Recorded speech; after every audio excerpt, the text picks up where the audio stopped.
Selamat datang di Beetle Channel, semoga kita bahagia. Jangan lupa subscribe, like, komen dan share agar channel ini semakin berkembang. Terima kasih. Novel Kekuasaan dan Kekayaan. Bab 207. Lihat saja sekeliling atau beli beberapa. Saya ingin lelang pertama kami mengesankan dan membangun reputasi kami. Namun perusahaan tidak mempunyai sisa uang setelah membayar sewa ballroom kantor dan hotel serta iklan. Dong Suebing berpikir sejenak dan bertanya, barang antik macam apa yang kamu butuhkan? Ini adalah lelang kecil, dan barang antik yang bernilai beberapa ratus ribu hingga 1 juta RMB sudah cukup. Dong Suebing bangkit dari tempat tidur dan mengusap bagian tengah alisnya. Oke, biarkan aku memikirkan solusinya. Kamu akan memetik harta karun lagi. Tapi daerahmu tidak punya banyak barang antik. Biarkan aku melihat-lihat dulu. Tunggu teleponku. Selain karirnya, Dong Suebing sangat memperhatikan perusahaan ini sekarang.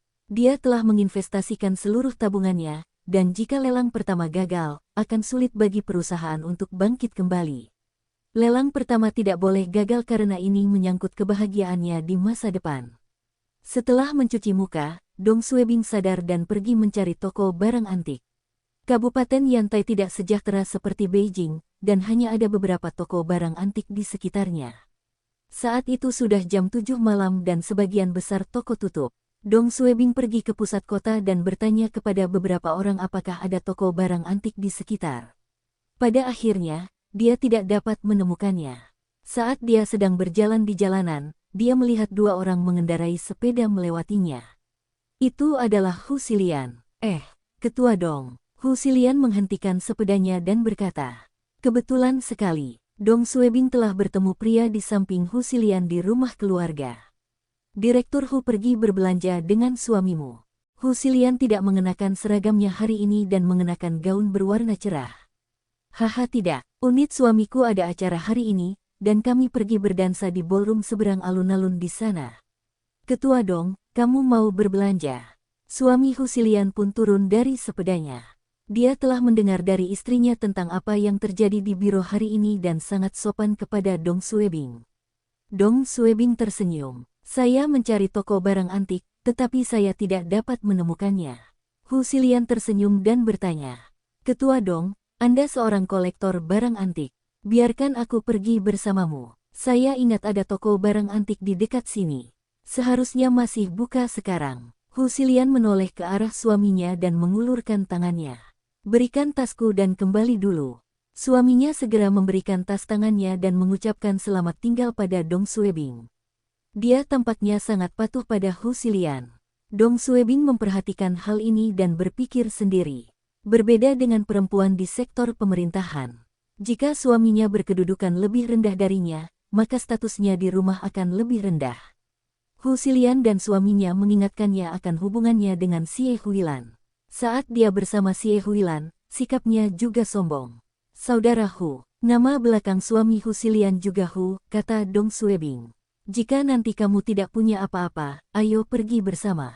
Aku merasa tidak enak mengganggu kencanmu. Dong Suebing sudah sadar dari alkohol dan tahu bahwa jika dia terlihat berjalan di jalan sendirian bersama Hu Xilian, akan ada rumor. Dia masih baru di biro dan harus menghindari rumor tersebut. Hu Xilian mengetahui kekhawatiran Dong Suebing dan mengangguk kepada suaminya. Mereka bertiga perlahan berjalan menuju toko barang antik. Meskipun Dong Suebing tidak sombong seperti Xie Huilan dan pemimpin lainnya, dia luar biasa dengan caranya sendiri. Dia memperlakukan orang lain dengan hormat dan menyebut suami Hu Xilian sebagai saudara Hu. Hu Xilian juga merasa senang saat melihat kepala Xiao Dong memperlakukan suaminya dengan hormat. Bao Xuan Ge. Ini adalah toko barang antik yang mengkhususkan diri pada porselen dan lukisan. Setelah mereka memasuki toko, Dong Suebing melihat barang-barang porselen yang dipajang di rak. Dia tidak tahu tentang lukisan dan kaligrafi, dan targetnya saat ini adalah porselen. Dia mendapat untung dari memecahkan porselen dan memeriksa keaslian bagian yang rusak terakhir kali dia bersama Xie Huilan. Sekarang, dia masih memiliki 7 BACKS dan dia mungkin beruntung. Dong Suebing tidak memiliki harapan yang tinggi karena porselen asli yang mahal jarang ditemukan di toko-toko kecil dan tidak banyak barang porselen di sekitarnya. Ketua Dong, apakah Anda mencari lukisan atau porselen? Hu Xilian bertanya. Saya lebih suka porselen. Haha, aku juga. Saya menyukai program koleksi barang antik di TV, dan porselen biru dan putih dari dinasti Yuan adalah favorit saya. Itu benar. Saya juga suka porselen biru dan putih. Siapa yang tidak menyukai sesuatu yang bernilai lebih dari 100 juta? Hu Xilian sangat jeli, dan dia melihat Dong Suebing melihat vas porselen. Dia tetap diam dan berjalan ke samping bersama suaminya. Mereka tidak ingin mengganggunya. Pemilik toko berjalan mendekat. Apakah kalian semua mencari sesuatu? Dong Suebing menunjuk ke rak itu. Berapa harga vas-vas ini? Oh, wadah ini terbuat dari tungku rakyat biasa dan dijual seharga 5.000 RMB. Mangkuk kecil ini berasal dari tungku resmi dan harganya 30.000 RMB. Vas itu juga harganya 30.000 RMB. Dong Suebing perlu mengetahui harganya terlebih dahulu. Percuma saja jika dia bisa menemukan barang porselen asli, dan pemiliknya menjualnya dengan harga beberapa ratus juta. Untungnya, semua barang porselen di sana tidak mahal. Pemiliknya juga harus tahu bahwa semua produknya adalah barang inferior. Setelah perkenalan, Dong Suebing mulai memeriksa barang-barang porselen. Sekitar 10 menit kemudian, Dong Suebing memilih 3 item yang menurutnya asli. Baiklah, ayo mulai. Menabrak. Dong Suebing mengangkat tangannya dan menghancurkan sepotong porselen Dragon Spring ke lantai. Dia dengan cepat membungkuk dan mengambil pecahan. Pemilik toko berteriak, "Apa yang akan kamu lakukan?" Hu Xilian dan suaminya terkejut. "Ketua Dong, apa yang kamu?" Dong Suebing mengabaikannya dan memeriksa pecahannya. Dari bagian yang rusak, bagian ini tidak terlihat asli.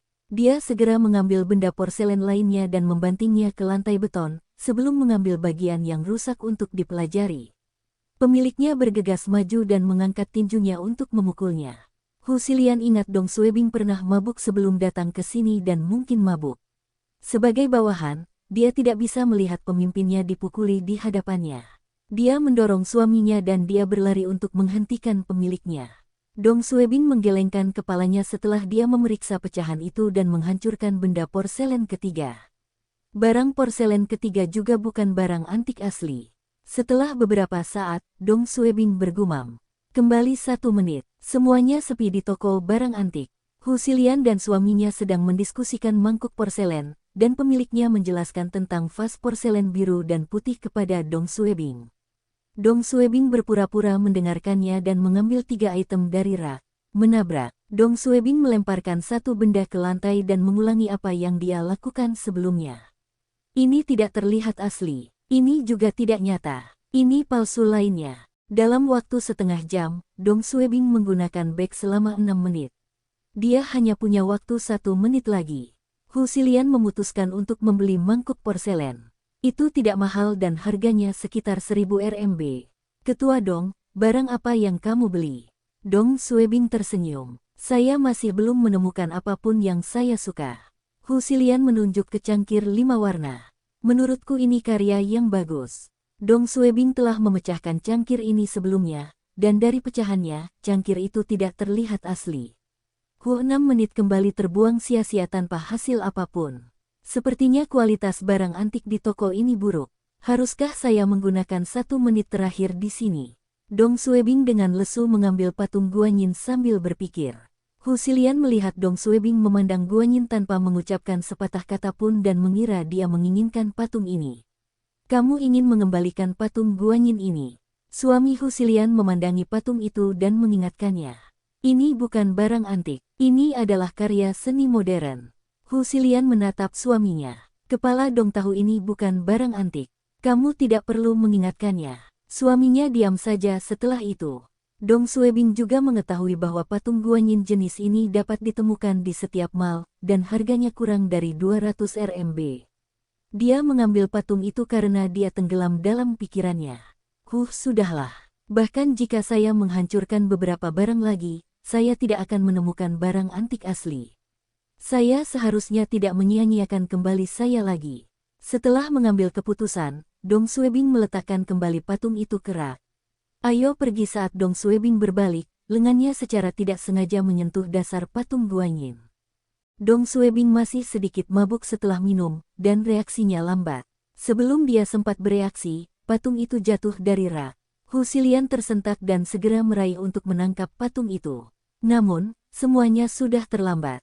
Menabrak, patung porselen Guanyin hancur. Kamu pemiliknya, menatap Dong Suebing. Dong Suebing mengutuk peruntungannya dan mengeluarkan dompetnya untuk membayar patung itu. Tiba-tiba, dari sudut matanya, dia melihat pecahan patung itu dan tertegun. Dia berkedip dan mengira alkohol telah menimbulkan ilusi. Tetapi ketika dia melihat Hu Xilian dan suaminya juga berdiri di sana dengan kaget melihat pecahan-pecahan itu, Dong Suebing tahu bahwa matanya tidak sedang mempermainkan. Dia mendorong pemiliknya ke samping dan berjongkok untuk memeriksa potongan porselen. Brengsek, apa yang terjadi? Pemiliknya juga memperhatikannya dan membeku.